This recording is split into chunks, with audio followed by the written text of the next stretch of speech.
आप हमें अपडेट कर रही हैं शहर इक़्तिदार से। हामिद मीर साहब सीनियर सहाफ़ी तज्ज़ियाकार हमारे साथ मौजूद है। मीर साहब, रात गए तक मुलाकातें हो रही थी, तो क्या कुछ तब्दीली आ रही थी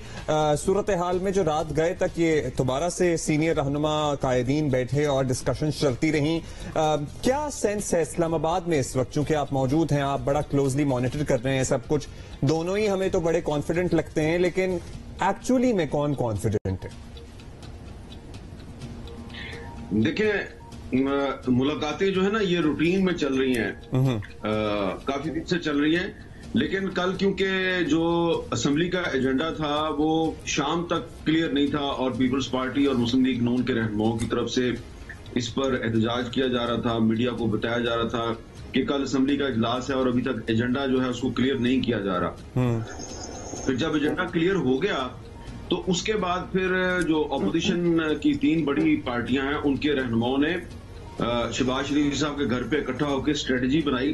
कि कल के इजलास में क्या करना है। तो आज के इजलास में जो अपोजिशन है वो कोशिश ये करेगी कि जब दुआए मग़फ़िरत हो जाएगी ख्याल जमान साहब के लिए, तो उसके बाद वो कोशिश करेंगे कि आज ही वो जो तहरीक अदम एतमाद है उसको टेबल कर दें, क्योंकि असेंबली सेक्रेटेरिएट में जमा तो करवा दी गई है, काफी दिन पहले जमा करवाई जा चुकी है, लेकिन उसको आज के इजलास में टेबल करना जरूरी है ताकि जो आर्टिकल 95 का जो तरीकाकार है कि 3 से 7 दिन के अंदर अंदर उस पर रायशुमारी करवानी है, वो प्रोसेस भी शुरू हो जाए। लेकिन इसमें मुझे लग ये रहा है कि हुकूमत जो है वो आज ये कवर लेगी कि क्योंकि ये मामला जो है ये सुप्रीम कोर्ट में ज़ेरे समाअत है, तो शायद इसको वो अगले हफ्ते तक ले जाएंगे, 28 मार्च या 29 मार्च तक ले जाएंगे, लेकिन उससे आगे वो जा नहीं सकते। और जिस दिन भी ये रायशुमारी हो जाएगी, वोटिंग हो जाएगी जिस दिन, उस दिन मुझे लगता है इमरान खान साहब की हुकूमत खत्म हो जाएगी। अब उनके पास कुछ भी नहीं बचा, कोई ट्रम्प कार्ड नहीं है उनके पास, कोई सरप्राइज नहीं है। ये इस्लामाबाद के गली कूचों में दरो दीवार को, दरख्तों को, परिंदों को सबको पता चल चुका है कि अब उनके पास कुछ भी नहीं। हालांकि कल नेशनल टेलीविजन पे उन्होंने बड़ा कैटेगोरिकली खास तौर पे कुछ वर्ड्स भी ऐसे इस्तेमाल किए गए जो कि काफी इमोशंस रायल अप कर सकते हैं, जो आवाम देख रही होगी उनको। नेकी और बदी की उन्होंने जंग बना दी और बड़ा उन्होंने एक खुली इन्विटेशन दी कि सारे 27 मार्च को पहुंचे। दो बातें इसमें, क्या ये वाकई आपको नेकी और बदी की जंग लग रही है? और दूसरा ये कि एक टेलीविजन का फोरम इस्तेमाल करके वजीर आजम लोगों को यहाँ पीटीवी पे इनवाइट कर रहे हैं, क्या वो भी जरा बात गलत ना हुई कि उन्होंने ये मीडियम जो है उसको इस्तेमाल किया अपने पर्सनल मफाद के लिए? देखिए, ये पाकिस्तान के जो अवाम हैं वो बड़े समझदार हैं और खास तौर पे वो लोग जो दीन को समझते हैं या थोड़ी बहुत दीन की अंडरस्टैंडिंग रखते हैं।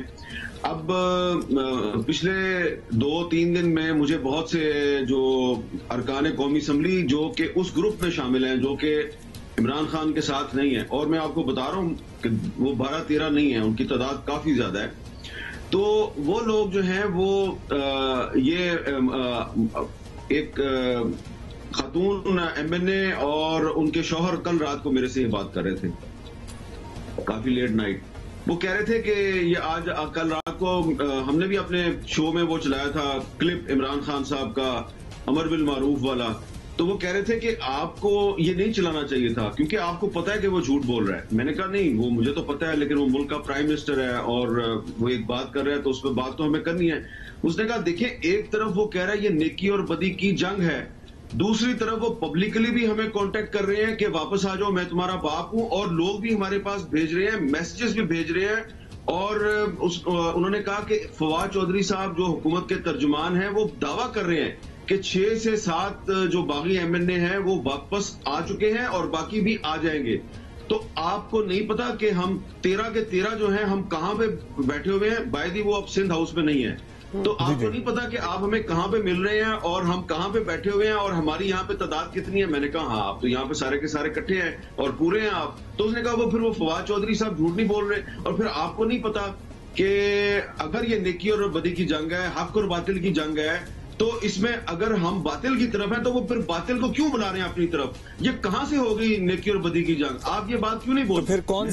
फिर कौन से उसूल और कौन से उसूलों की सियासत अगर बातिल को अपने साथ दोबारा से मिलाने की बात की जा रही है? मीर साहब, हम कल वजीर दाखिला शेख रशीद कहते हैं कि आप वैसे तो वो 2014 में भी बहुत सी बातें करते थे, कुर्बानी से पहले कुर्बानी और एम्पायर की उंगली आज और एम्पायर की उंगली कल, लेकिन फिर से कल वो अपने ही अंदाज में बोले कि जनाब कबल अज वक्त इलेक्शन भी हो सकते हैं पाकिस्तान में और सब लोग यही हैं और यही सेटअप आगे बढ़ेगा और यही लोग काम करेंगे। So is there any rumour या खबर के जनाब मे बी कोई सेटलमेंट हो जाए between opposition and the sitting government के अगर वो अपनी तहरीक वापस लेते हैं तो कबल अज वक्त इंतखाब कराने पर हुकूमत रजामंद हो जाए या कोई मुआहिदा हो जाए, या ऐसी कोई राह निकल सकती है, या is it too late for this now? अगर आप ये सवाल पूछते हैं ना शहबाज शरीफ साहब से या बिलावल साहब से या मौलाना फजलुर रहमान साहब से, अगर वो आपके सामने बैठे होते तो वो तीनों में से जो भी आपके सामने बैठा तो वो बहुत जोर का कहका लगाता और आप भी खिलखिला के हंस पड़ते। देखिए, बात ये है कि ये है, सॉरी टू से, सवाल तो करना आपका फर्ज है और मैं भी यकीनन यही काम करता हूँ, सवाल करता हूँ, लेकिन ये दरअसल हुकूमत का एक नया नैरेटिव है। ये पिछले 3-4 दिन से उनके कुछ गुजरा जो हैं उन्होंने ये काम शुरू किया हुआ है कि जी हमारी ऑपोजिशन के साथ बातचीत हो जाएगी। भाई, एक तरफ तो आप कहते हैं कि हमने इनको एनआरओ नहीं देना और दूसरी तरफ अब आप कहते हैं कि जनाब अर्ली इलेक्शन के इशू पे आप हमारे से बातचीत कर लें। ये कुछ गुजरा की तरफ से ऑपोजिशन की कुछ शख्सियात को कुछ सहाफियों के जरिए ये बात पहुंचाई गई कि देखिए हम सेटलमेंट कर लेते हैं और आप इलेक्शन चाहते हैं ना, आप हमें हटा के तो इसी साल इलेक्शन करवाना चाहते हैं, हम आपको सितंबर अक्टूबर में इलेक्शन की कमिटमेंट दे देते हैं, आप हमारे साथ रिटर्न एग्रीमेंट कर लें, आप तहरीक एतमाद वापस ले लें। तो ये बात शहबाज शरीफ साहब को जब किसी ने पूछी तो वो भी हंस पड़े, बिलावल साहब को पूछी गई तो वो तो बहुत ही जोर से हंसे, और मौलाना फजलुर रहमान जो है वो पहले हंसे और फिर उन्होंने एक बहुत खौफनाक किस्म की स्टेटमेंट दी जो कि मैं रिपीट नहीं करना चाहता। तो ये एक उनका नया नैरेटिव है। आप ये समझ लें कि अपने आप को बचाने का एक नया बहाना है कि अच्छा आओ अब हम आपके साथ मुज़ाकरात कर लेते हैं। देखिए, इमरान खान साहब बार बार एक बात कहते हैं कि मैं किसी को एनआरओ नहीं दूंगा, अपने बागी एमएनए जो है उनको भी एनआरओ देने के लिए तैयार हैं और अब ऑपोजिशन को भी एनआरओ देने के लिए तैयार हैं कि फजलुर रहमान साहब कह रहे थे कि ये मैं इसको एनआरओ नहीं दूंगा, यानी कि ये एनआरओ अब इमरान खान साहब ने नहीं देना। इमरान खान साहब चाहते हैं कि ऑपोजिशन मुझे एनआरओ दे दे कि मैं इलेक्शन सितंबर अक्टूबर में करवा देता हूं। मुझे नहीं लगता कि ये बात चलेगी। अच्छा मीर साहब, एक बात आपसे पूछनी है कि शेख साहब भी कह रहे थे और दीगर लोग भी कह रहे थे कि हमें महंगाई और बेरोजगारी डस चुकी थी, यानी बरमला इस बात का एतराफ था हुकूमत के एक इत्तेहादी सीनियर मिनिस्टर की तरफ से कि महंगाई और बेरोजगारी हमें डस चुके थे, लेकिन अब ये जो नया ऑपोजिशन ने की बदौलत हमने नैरेटिव अपनाया है, खारजा पॉलिसी एटसेट्रा एटसेट्रा, इससे एक नई जान मिल गई है इमरान खान की हुकूमत को। तो क्या आप समझते हैं कि आवाम हमारे अब इतने भी समझदार नहीं है कि अगर वो महंगाई से तंग हैं या बेरोजगारी से तंग हैं और कोई आके उन्हें खारजा पॉलिसी या कोई और बात करेगा तो वाकई वो उस तरफ चल पड़ेंगे? देखिए, अवाम जो है उनको अच्छी तरह पता है कि जब 5 अगस्त 2019 को हिंदुस्तान ने मकबूजा जम्मू कश्मीर में आर्टिकल 370 और 35A खत्म किया तो आपको याद होगा कि उस वक्त इमरान खान साहब ने यह ऐलान किया था कि मैं हर जुमे के दिन पार्लियामेंट हाउस इस्लामाबाद के सामने जलसा किया करूंगा, धरना दूंगा और मैं कश्मीरियों का साथ कभी नहीं छोड़ूंगा। 2 जलसे किए और उसके बाद वो भूल गए। अभी उन्होंने OIC की कॉन्फ्रेंस इस्लामाबाद में की, उससे 2 दिन पहले उन्होंने एक जलसा याम से खिताब करते हुए कहा कि मैं हिंदुस्तान को दाद देता हूं कि उसकी खारजा पॉलिसी जो है वो बड़ी इंडिपेंडेंट है, जबकि उसी मोदी को वो पार्लियामेंट हाउस के सामने खड़े होकर हिटलर भी कहते थे। ये जो चीज है ना, ये बड़ी सेंसिटिव है और ये सिर्फ आजाद कश्मीर और मकबूजा कश्मीर के अवाम कभी नहीं भूलेंगे, पाकिस्तान के लोग भी कभी नहीं भूलेंगे कि आपने पहले मोदी को हिटलर कहा, फिर आपने जलसा आम से खिताब करते हुए और आपने कहा कि जी मोदी की खारजा पॉलिसी की मैं दाद देता हूं। तो मोदी और आपकी जो मोहब्बत है उसकी वजह यह है कि अब आपका एक नया जो पंजाबी में कहते हैं नवा जो मुआशका है वो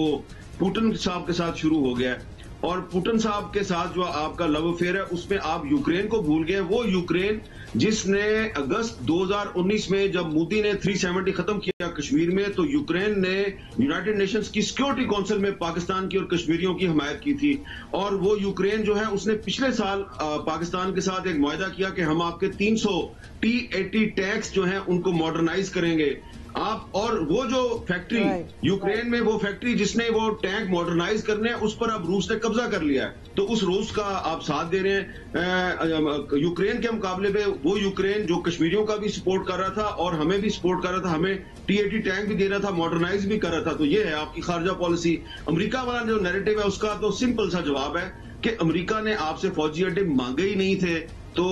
एब्सोल्युटली नॉट वाली बात ही नहीं बनती। मीर साहब, बड़े सवाल हैं और भी, लेकिन टाइम हमारे पास कम है। बहुत बहुत शुक्रिया, आपने और कुछ आपको भी कहीं क्लैरिटी जाना है, आई नो आपका